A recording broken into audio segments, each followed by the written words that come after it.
Hello everyone, welcome back to my YouTube channel. ಇವತ್ತಿನ ವಿಡಿಯೋದಲ್ಲಿ ಅಕ್ಕಿ ಹಿಟ್ಟನ್ನು ಯೂಸ್ ಮಾಡಿಕೊಂಡು ತಟ್ಟೋ ರೊಟ್ಟಿನ ಹೇಗೆ ಮಾಡೋದು ಅಂತ ತೋರಿಸ್ಕೊಡ್ತೀನಿ. ನೋಡೋಣ ಬನ್ನಿ. ರೊಟ್ಟಿ ಮಾಡೋಕ್ಕೆ ಬೇಕಾಗಿರುವಂಥ ಇಂಗ್ರೀಡಿಯೆಂಟ್ಸು: ಈರುಳ್ಳಿ ತೊಗೊಂಡಿದ್ದೀನಿ, ಒಂದೆರಡು ಈರುಳ್ಳಿ, ಅದನ್ನು ಫುಲ್ ಸಣ್ಣದಾಗಿ ಚಾಪ್ ಮಾಡ್ಕೊಂಡಿದ್ದೀನಿ ಚಾಪಿಂಗ್ ಮಿಷಿನಲ್ಲಿ.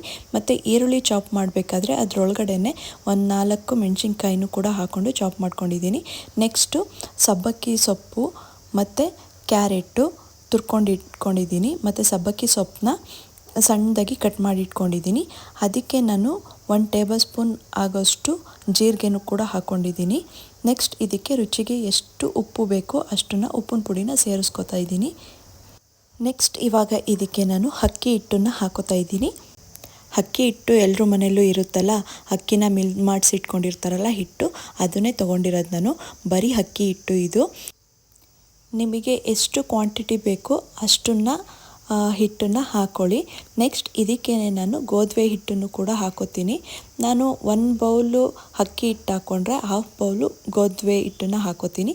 ಆ ಥರ ಮೆಜರ್ಮೆಂಟ್ ಮಾಡಿಕೊಂಡು ಹಾಕೋತಾ ಇದ್ದೀನಿ.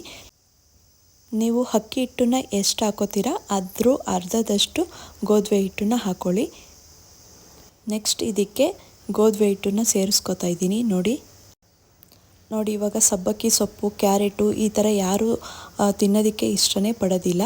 ಈ ಥರ ತಟ್ಟೆ ರೊಟ್ಟಿನ ಮಾಡಿಕೊಡೋದ್ರಿಂದ ಎಲ್ಲರೂ ಕೂಡ ತುಂಬ ಇಷ್ಟಪಟ್ಟು ತಿಂತಾರೆ. ಇವಾಗ ಹಸಿಟ್ಟೆಲ್ಲನೂ ಹಾಕ್ಕೊಂಡಾದ್ಮೇಲೆ ಈಗೇ ಡ್ರೈ ಮಿಕ್ಸ್ ಮಾಡ್ಕೋಬೇಕು. ಅದರಲ್ಲಿ ಈರುಳ್ಳಿ ಮತ್ತು ಸೊಪ್ಪಲ್ಲೆಲ್ಲ ನೀರಂಶ ಇರುತ್ತಲ್ವ, ಅದರಲ್ಲೇ ಸ್ವಲ್ಪ ಮಿಕ್ಸ್ ಮಾಡ್ಕೋಬೇಕು. ನೆಕ್ಸ್ಟ್ ಇದಕ್ಕೆ ಎಷ್ಟು ನೀರು ಬೇಕೋ ಅಷ್ಟನ್ನು ಸೇರಿಸ್ಕೊಂಡು ಕಲಿಸ್ಕೋಬೇಕಾಗುತ್ತೆ. ನೀರನ್ನು ನೋಡ್ಕೊಂಡು ಹಾಕ್ಕೊಳ್ಳಿ, ಇಲ್ಲಾಂದರೆ ಜಾಸ್ತಿ ನೀರು ತಗೊಳ್ಳಲ್ಲ ಇದು. ನೋಡಿ ಹಾಕ್ಕೊಳ್ಳಿ ನೀರನ್ನು. ಇದನ್ನು ನಾವು ಚಪಾತಿ ಹಿಟ್ಟು ಕಲಿಸ್ತೀವಲ್ಲ, ಆ ಹದದಲ್ಲೇ ಕಲಿಸ್ಕೋಬೇಕು. ತುಂಬ ತೆಳ್ಳಗೆ ಕಲಿಸ್ಕೊಬಿಡ್ತು ಅಂದರೆ ತಟ್ಟದ ಮೇಲೆ ಅದನ್ನು ತವ ಮೇಲೆ ಎತ್ತಾಕೋಕ್ಕಾಗಲ್ಲ. ಅದಕ್ಕೋಸ್ಕರ ಚಪಾತಿ ಹಿಟ್ಟು ಕಲಿಸ್ತೀವಲ್ವ, ಅದಕ್ಕೆ ಕಲಿಸ್ಕೊಂಡ್ರೆ ಸಾಕು. ಇವಾಗ ನೋಡಿ ಹಿಟ್ಟೆಲ್ಲನೂ ಕೂಡ ಮಿಕ್ಸ್ ಮಾಡ್ಕೊಂಡು ಆಗಿದೆ. ನೆಕ್ಸ್ಟ್ ಇದಕ್ಕೆ ಸ್ವಲ್ಪನೇ ನೀರನ್ನು ಹಾಕ್ಕೊಂಡು ಕಲಿಸ್ಕೊತಾ ಇದ್ದೀನಿ. ಸ್ವಲ್ಪನೇ ನೀರು ಹಾಕ್ಕೊಂಡು ಕಲಿಸ್ಕೊಳ್ಳಿ. ತುಂಬ ತೆಳು ಆಗೋದ್ರೆ ತಟ್ಟಕ್ಕೆ ಹಿಂಸೆ ಆಗುತ್ತೆ. ತೆಳು ಆಗೋಯ್ತು ಅಂದರೆ ಹಿಟ್ಟನ್ನು ಕೂಡ ಹಾಕ್ಕೊಂಡು ಕಲಿಸ್ಕೋಬೋದು. ಮತ್ತು ಹೀಗೆ ಸ್ವಲ್ಪನೇ ನೀರು ಹಾಕ್ಕೊಂಡು ಈ ಥರ ಕಲಿಸ್ಕೊಳ್ಳಿ ನಿಧಾನಕ್ಕೆ. ಈ ಥರ ಈರುಳ್ಳಿ, ಕ್ಯಾರೆಟು, ಸೊಪ್ಪನ್ನ ಹಾಕ್ಕೊಂಡು ರೊಟ್ಟಿನ ಮಾಡ್ಕೊ ತಿಂತಾಯಿದ್ರೆ ತುಂಬಾ ಚೆನ್ನಾಗಿರುತ್ತೆ. ಒಂಥರ ಡಿಫ್ರೆಂಟ್ ಟೇಸ್ಟ್ ಇರುತ್ತೆ. ತಿನ್ನೋಕ್ಕೂ ಕೂಡ ತುಂಬ ಇಷ್ಟಪಟ್ಟು ಎಲ್ಲರೂ ಕೂಡ ತಿಂತಾರೆ. ಚಿಕ್ಕ ಮಕ್ಕಳಂತೂ ತುಂಬ ಇಷ್ಟಪಟ್ಟು ತಿಂತಾರೆ ಇದನ್ನು. ಮತ್ತು ಖಾರಕ್ಕೆ ಮೆಣಸಿನ್ಕಾಯಿನೂ ಕೂಡ ಹಾಕ್ಕೊಂಡಿದ್ದೀವಲ್ವ, ಅದು ರೊಟ್ಟಿ ತಿಂತಾಯಿದ್ರೆ ಖಾರವಾಗಿ ತುಂಬಾ ಚೆನ್ನಾಗಿರುತ್ತೆ. ಮೆಣಸಿನ್ಕಾಯಿನ ಕಟ್ ಮಾಡಿ ಹಾಕೋಬೇಡಿ. ಕಟ್ ಮಾಡಿ ಹಾಕೋದ್ರಿಂದ ತಟ್ಟಬೇಕಾದ್ರೂ ಹಿಂಸೆ ಆಗುತ್ತೆ, ಮತ್ತು ತಿನ್ನಬೇಕಾದ್ರೆ ಅದು ಬಾಯಿಗೆ ಸಿಗುತ್ತಲ್ವ. ಈರುಳ್ಳಿ ಜೊತೆ ಚಾಪ್ ಮಾಡಿಬಿಟ್ರೆ ಅದು ಫುಲ್ ಸಣ್ಣಕ್ಕೆ ಚಾಪ್ ಇರುತ್ತಲ್ಲ, ಆವಾಗ ತಿನ್ನಬೇಕಾದ್ರೂ ಕೂಡ ಏನೂ ಅನಿಸಲ್ಲ.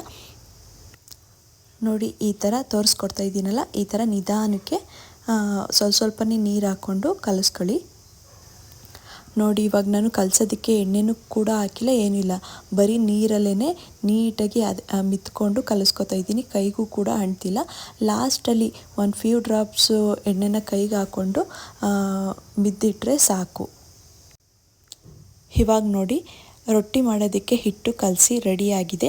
ನೆಕ್ಸ್ಟ್ ಇದನ್ನು ಒಂದು ಪಾತ್ರೆಗೆ ಹಾಕ್ಬಿಟ್ಟು ಇದ್ರ ಮೇಲ್ಗಡೆ ಒಂದು ಪ್ಲೇಟನ್ನು ಕ್ಲೋಸ್ ಮಾಡಿ 5 ಮಿನಿಟ್ಸು ಎತ್ತಿಟ್ಬಿಡ್ತೀನಿ. ಆ ಥರ ಕ್ಲೋಸ್ ಮಾಡಿ 5 ಮಿನಿಟ್ಸು ಎತ್ತಿಡೋದ್ರಿಂದ ನಾವು ಕಲಸಿಟ್ಟಿರ್ತೀವಲ್ವ, ಅದು ನೀರಲ್ಲಿ ನೆಂದು ತುಂಬ ಸ್ಮೂತಾಗಿ ಆಗಿರುತ್ತೆ. ತಟ್ಟಬೇಕಾದ್ರೂ ಕೂಡ ಸ್ಮೂತ್ ಅನಿಸುತ್ತೆ. ಅದಕ್ಕೋಸ್ಕರ 5 ಮಿನಿಟ್ಸು ಕಲಸಾದ್ಮೇಲೆ ಒಂದು ಬೌಲ್ಗೆ ಹಾಕ್ಬಿಟ್ಟು ಒಂದು ಪ್ಲೇಟ್ನ ಕ್ಲೋಸ್ ಮಾಡಿ ಇಟ್ಬಿಡಬೇಕು. ಇವಾಗ ತಟ್ಟೋ ರೊಟ್ಟಿಗಂತೂ ಹಿಟ್ಟು ಕಲಸಿ ರೆಡಿಯಾಗಿದೆ. ನೆಕ್ಸ್ಟು ರೊಟ್ಟಿ ತಿನ್ನೋದಕ್ಕೆ ಚಟ್ನಿ ಆಡಿಸ್ಕೋಬೇಕಲ್ವ, ಅದಕ್ಕೋಸ್ಕರ ನಾನು ತೆಂಗಿನಕಾಯಿನ ಕಟ್ ಮಾಡಿ ಸ್ವಲ್ಪ ಪೌಡರ್ ಮಾಡ್ಕೊಂಡಿದ್ದೀನಿ ಮಿಕ್ಸಿನಲ್ಲಿ. ನೆಕ್ಸ್ಟ್ ಇದಕ್ಕೆ ಒಂದು 4ರಿಂದ 5 ಹಸಿಮೆಣಸಿಕಾಯಿನ ತೊಗೊಂಡಿದ್ದೀನಿ. ನೆಕ್ಸ್ಟು ಸ್ವಲ್ಪ ಕೊತ್ತಂಬರಿ ಸೊಪ್ಪು ಮತ್ತು ಕರಿಬೇವನ್ನು ಕೂಡ ಹಾಕೋತಾ ಇದ್ದೀನಿ. ನೆಕ್ಸ್ಟ್ ಇದಕ್ಕೆ ಸ್ವಲ್ಪ ಬೆಳ್ಳುಳ್ಳಿನೂ ಕೂಡ ಹಾಕೋತಾ ಇದ್ದೀನಿ. ನೆಕ್ಸ್ಟು ಇದಕ್ಕೆ ಸ್ವಲ್ಪ ಜೀರಿಗೆನೂ ಕೂಡ ಹಾಕೋತಾ ಇದ್ದೀನಿ.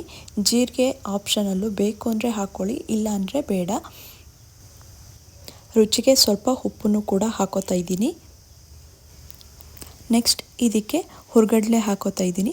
ಹುರ್ಗಡ್ಲೆ ಹಾಕೋದ್ರಿಂದ ಚಟ್ನಿ ಒದಗುತ್ತೆ ಮತ್ತು ಚಟ್ನಿದು ಟೇಸ್ಟು ಕೂಡ ತುಂಬ ಡಿಫ್ರೆಂಟ್ ಅನಿಸುತ್ತೆ. ನೆಕ್ಸ್ಟ್ ಇದಕ್ಕೆ ನಾನು ರೆಡ್ ಚಿಲ್ಲಿನೂ ಕೂಡ ಹಾಕೋತಾ ಇದ್ದೀನಿ. ರೆಡ್ ಚಿಲ್ಲಿ ಹಾಕೋದ್ರಿಂದ ಕಲರು ಚೇಂಜ್ ಇರುತ್ತೆ ಮತ್ತು ಖಾರವಾಗಿ ಚೆನ್ನಾಗಿರುತ್ತೆ. ಅದಕ್ಕೋಸ್ಕರ ನಾನು ಒಂದೆರಡು ಮೆಣಸಿಕಾಯಿನೂ ಹಾಕಿದ್ದೀನಿ ಮತ್ತು ರೆಡ್ ಚಿಲ್ಲಿನೂ ಕೂಡ ಹಾಕೋತಾ ಇದ್ದೀನಿ. ಇವಾಗ ನೀರನ್ನು ಸೇರಿಸ್ಕೊಂಡು ಸಣ್ಣದಾಗಿ ರುಬ್ಕೋಬೇಕು. ನೋಡಿ, ಚಟ್ನಿ ಕೂಡ ರೆಡಿಯಾಗಿದೆ. ಇವಾಗ ರೊಟ್ಟಿ ತೊಟ್ಟೋದಕ್ಕೆ ಪೇಪರ್ನ ಹಾಕ್ಕೊಂಡಿದ್ದೀನಿ. ಈ ಪೇಪರ್ ಬಂದು ನಾವು ಪ್ಯಾಕೆಟಲ್ಲಿ ಎಣ್ಣೆ ತತ್ತೀವಲ್ಲ, ಆ ಪ್ಯಾಕೆಟ್ನ ಕಟ್ ಮಾಡಿ ಈ ಥರ ಇಟ್ಕೊಂಡಿದ್ದೀನಿ. ಇದಕ್ಕೆ 1-2 ಡ್ರಾಪಷ್ಟು ಎಣ್ಣೆನ ಹಾಕ್ಕೊಂಡು ಫುಲ್ ಎಲ್ಲ ಕಡೆನೂ ಕೂಡ ಸ್ಪ್ರೆಡ್ ಮಾಡ್ಕೋಬೇಕು. ಚಿಕ್ಕ ಉಂಡೆನ ತಗೊಂಡು ಈ ಥರ ನಿಧಾನಕ್ಕೆ ರೌಂಡ್ ಶೇಪಲ್ಲಿ ತಟ್ಕೋಬೇಕು. ಫುಲ್ ಪ್ರೆಸ್ ಮಾಡಿ ತಟ್ಕೋಬೇಡಿ, ಪೇಪರ್ಗೆ ಅಂಟ್ಕೊಬಿಡುತ್ತೆ. ಈ ಥರ ನಿಧಾನಕ್ಕೆ ಚಿಕ್ಕದಾಗೆ ತಟ್ಕೋಬೇಕು. ತುಂಬ ದೊಡ್ಡ ಆಗೋದ್ರೆ ಇದನ್ನು ಕೈಯಲ್ಲಿ ಎತ್ತಿ ತವ ಮೇಲೆ ಹಾಕೋಕ್ಕಾಗಲ್ಲ. ಅದಕ್ಕೋಸ್ಕರ ಆದಷ್ಟು ಒಂದು ಮೀಡಿಯಮ್ ಸೈಜಲ್ಲಿ ತಟ್ಕೊಳ್ಳಿ. ಗ್ಯಾಸ್ ಮೇಲೆ ತವ ಕಾಯಲಿ ಅಂತ ಇಟ್ಕೊಂಡಿದೆ. ಇವಾಗ ತವನೂ ಕೂಡ ಕಾದಿದೆ.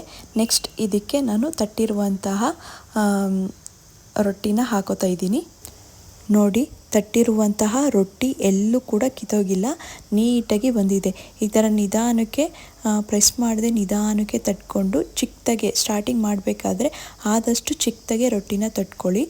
ಮತ್ತು ಇದನ್ನು ಸ್ವಲ್ಪ ತೆಳುಗೇನೆ ನಾವು ತಟ್ಕೋಬೇಕು. ತುಂಬ ಮಂದ ಆಗೋದ್ರೆ ಹಿಟ್ಟು ತಿಂದಂಗೆ ಆಗಿಬಿಡುತ್ತೆ. ಅದಕ್ಕೋಸ್ಕರ ಆದಷ್ಟು ತೆಳುಗೆ ತಟ್ಕೊಂಡು ಈ ಥರ 2 ಸೈಡು ಕೂಡ ಎಣ್ಣೆ ಹಾಕ್ಕೊಂಡು ಬೇಯಿಸ್ಕೋಬೇಕು.